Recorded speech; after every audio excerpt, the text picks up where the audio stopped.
Hello again guys, in this quick video I'll show you how to log in Telegram in laptop using QR code. First thing that you need to do is just install your Telegram application in your mobile device, and once done, just stop the Telegram application and just make sure that you are logged in or registered to your Telegram application.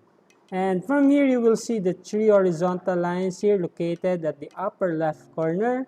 Just tap this and go to settings and scroll. Just choose devices. And you will see here a button link desktop device. Once you click this, it will open your camera and it will detect a QR code from your laptop or desktop device. Okay, just tap this and it will open your camera. Just focus this camera going to your QR code in your laptop, and once done, it will be successfully logged into your laptop using that QR code.